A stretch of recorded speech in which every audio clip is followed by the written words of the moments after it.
Os anos 80 e 90 não foram marcados só pelas roupas coloridas e músicas dançantes. Rolou muita história bizarra nessa época, desde palhaços assassinos até brinquedos assombrados. E não importa de onde vocês me assistem, porque toda cidade tem suas lendas e alguém disposto a não deixar elas serem esquecidas. Relembrem comigo as 10 lendas urbanas que mais tiraram nosso sono. Meu nome é Viviane Cipriano e sejam bem-vindos ao quinto e último vídeo do especial Halloween do canal Luz Acesa.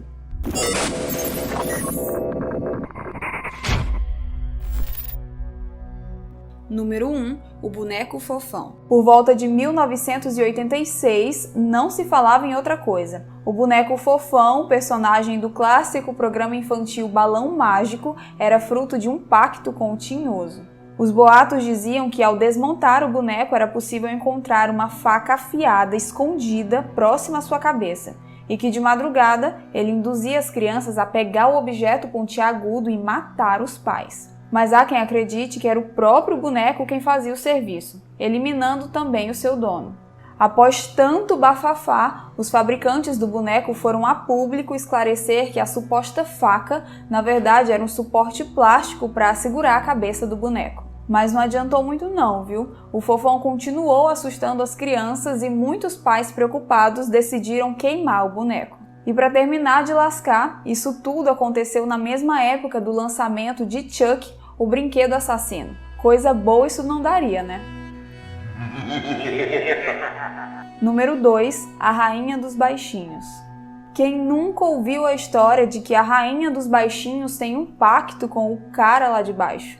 O fato dela sempre aparecer fazendo chifrinhos, que na linguagem de sinais quer dizer eu te amo, também não ajudou muito. Não se sabe ao certo como essa conversa surgiu, mas as pessoas diziam que as suas músicas, quando tocadas ao contrário, de trás para frente, tinham mensagens satânicas.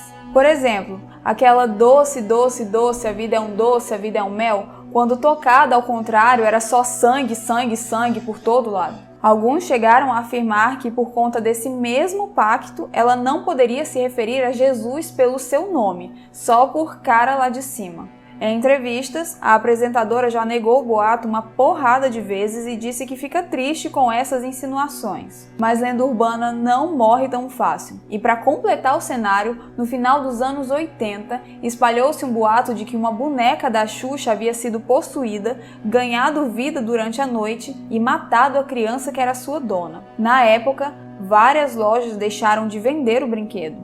E coincidentemente, ou não, ele era feito pelo mesmo fabricante que produzia o boneco fofão. Além disso, o Paquito Xande, do show da Xuxa, afirmou em um culto após ter se convertido que ele participou de vários rituais macabros em favor da Rainha dos Baixinhos. Aí já viu, né? É pano pra manga. Vou abrir um parênteses aqui para dizer que a parte mais tensa dessa história toda de boneca assombrada era aquela da menina que dizia para os seus pais que a sua boneca andava de noite pela casa, mas ninguém acreditava nela. Os dias foram passando e a menina amanheceu toda arranhada. Ela estava chorando e dizendo para sua mãe que foi a boneca quem a arranhou. A mãe, sem paciência para essa história, foi até o quarto da menina para mostrar para ela que a boneca não podia fazer nada e encontrou seus pés totalmente gastos, como se realmente ela tivesse andado pela casa de noite. E eu não fui a única traumatizada com essa história não, viu?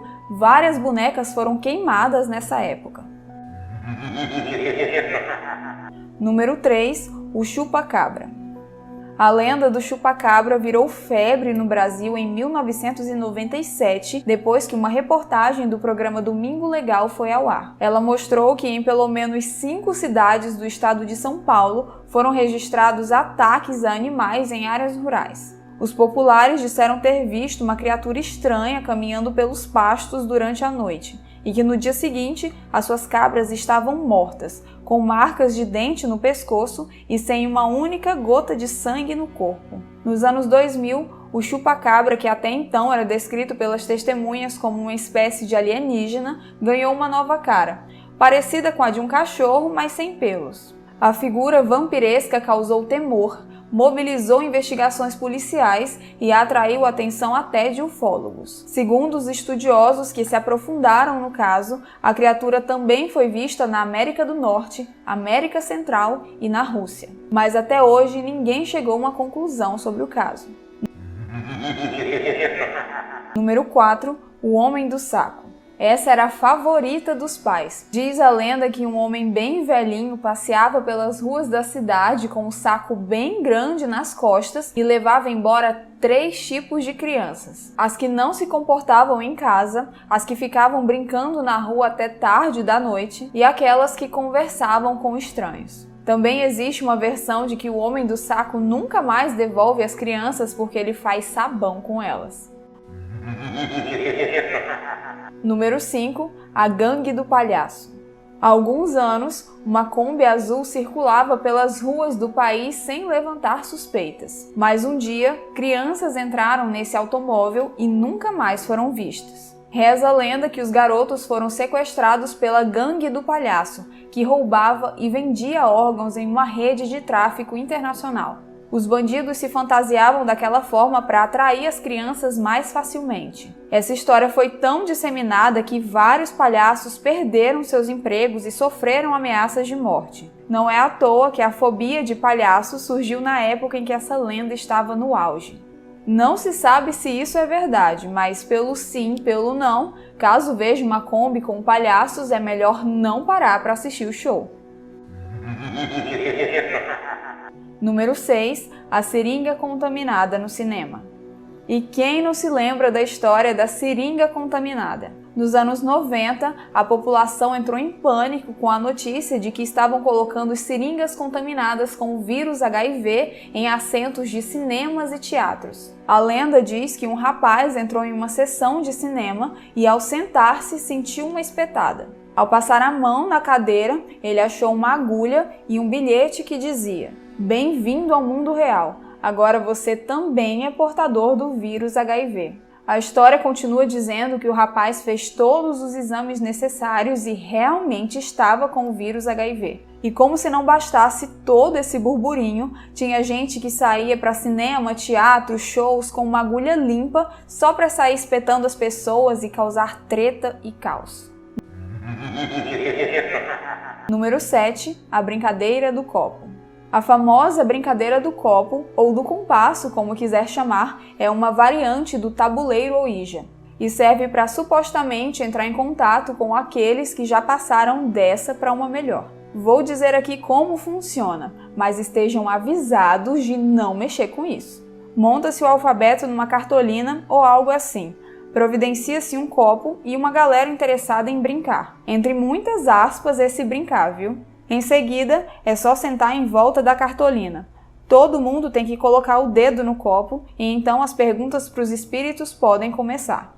Após a pergunta, o copo se move até as letras e assim uma resposta é formulada. O que não faltam são relatos de copos estourando e objetos se mexendo no ambiente. O maior problema dessa brincadeira aí é que uma das regras consiste em encerrar a sessão com certas palavras para que o espírito vá embora. Mas quando os objetos inanimados começam a se mexer, ninguém lembra de encerrar a brincadeira. A galera só quer saber de dar no pé. E geralmente é assim que começa um filme de terror. Os anos 90 eram tão doidos que a famosa marca de brinquedos Estrela tinha o seu próprio jogo do copo. Tem cabimento? O nome dele era Converse com seu anjo. A criança tinha que invocar seu anjo da guarda e perguntar coisas para ele. Mas será que era realmente um anjo quem conversava com elas? Será que esse brinquedo não atraía outros espíritos assim como o tabuleiro Ouija? Só sei que não pegou bem e o brinquedo saiu de circulação pouco tempo depois do seu lançamento. Hoje em dia é possível encontrar algumas raras unidades à venda na internet, mas eu já aviso, nem vá atrás disso. Número 8. O Opala Preto. Há duas versões para essa lenda urbana. A primeira conta que durante uma perseguição policial, o assassino Biratã Carlos, bandido responsável por causar pânico no Rio de Janeiro na década de 70, entrou em um túnel dirigindo seu Opala preto em alta velocidade e acabou falecendo em uma colisão fatal. Desde então, a lenda diz que os carros que entram pelo túnel de madrugada são perseguidos por um Opala preto, que desaparece misteriosamente ao chegar na saída do túnel. A segunda versão dessa lenda afirma que o ocupante de um Opala preto oferecia doces para as crianças. O seu objetivo era sequestrá-las e retirar seus órgãos para vender no mercado negro, naquele mesmo estilo da Gangue dos Palhaços.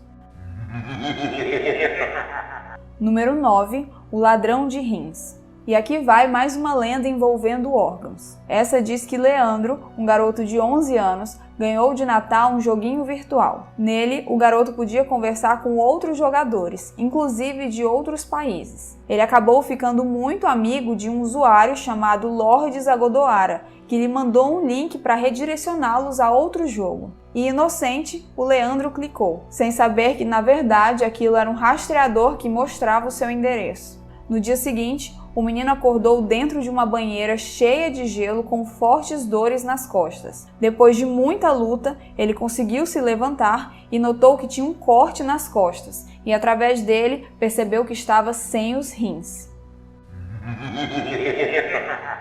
Número 10. A loira do banheiro.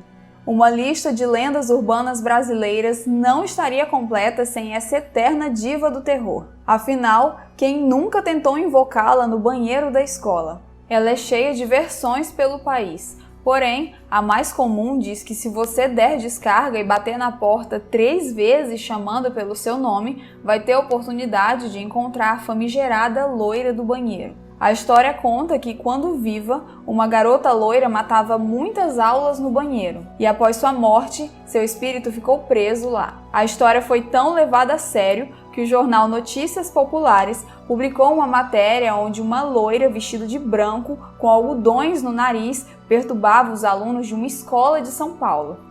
Comentem aqui pra mim qual é a versão da loira do banheiro que vocês conhecem. Na versão da minha escola, ela era conhecida como Big Loira. A gente tinha que dar 3 descargas no banheiro e falar Big Loura, Big Loura, Big Loura. Mas quem ficou com mais medo dessa história foi a diretora do colégio quando recebeu a conta de água e quase caiu pra trás. Lenda bônus Teresa Fidalgo. Oi, eu sou Teresa Fidalgo e tenho 27 anos. Teria, se estivesse viva. Repasse isso para 20 pessoas ou sua mãe morrerá no dia 20. Se não acredita, pesquise no Google e veja. Se você ama sua mãe, pesquise e repasse. Quem nunca se deparou com um comentário desse nas comunidades do Orkut, né? Não vou mentir dizendo que essa lenda não mexe comigo porque ela é relativamente recente. Seu ápice na web brasileira foi entre 2010 e 2011. E quando se pesquisava no Google pelo termo Teresa Fidalgo, um vídeo bem estranho aparecia. Ele mostra o momento em que 3 jovens, Tiago, Tânia e David, estavam andando de carro e avistaram uma bela jovem à beira da estrada pedindo carona. Eles pararam o carro e deram carona para a garota que se identificou como Teresa Fidalgo. David direcionou sua câmera para ela e começou a filmá-la sem parar, porque ficou encantado com a sua beleza. Quando chegou num certo ponto da estrada, Teresa pediu para que eles encostassem o carro, dizendo que era ali que ela deveria ficar. Mas do nada ela começou a gritar assustadoramente. O susto foi tão grande que o carro capotou várias vezes. Tiago e Tânia faleceram no acidente, mas David, o dono da câmera, sobreviveu. Ele contou aos policiais que haviam parado na estrada para dar carona para uma garota chamada Teresa Fidalgo e que ela também estava no carro na hora do acidente. Só que a polícia não encontrou seu corpo e nem vestígios de que realmente havia uma 4ª pessoa dentro do carro. A polícia investigou o caso, mas não conseguiu encontrar nada, a não ser o fato de que uma jovem chamada Teresa Fidalgo tinha morrido naquele mesmo local muitos anos atrás, em 1983. E David, que conseguiu salvar o seu vídeo, não pensou 2 vezes e o publicou aqui no YouTube. Porém, isso tudo não passou de armação. O diretor português David Rebordão produziu um curta chamado A Curva e disponibilizou em seu site em 2004. Um internauta brasileiro viu o curta, fez os cortes necessários e lançou na internet. Daí pra frente a história ganhou força porque afinal tinha vídeo e tudo. Só sei que eu repassei essa corrente para todos os meus amigos e passei várias noites dormindo de luz acesa por causa desse vídeo. E com essa lenda chegamos ao final dessa lista e do especial Halloween. Muito obrigada a todos que me acompanharam durante esse mês e um agradecimento especial a essa abóbora que resistiu na geladeira por 5 semanas. Espero muito que tenham gostado desse especial porque eu me diverti muito fazendo. A gente se vê semana que vem nesse mesmo horário e nesse mesmo canal lá na Série Criminal. Não esqueçam do like, tá? Tchau!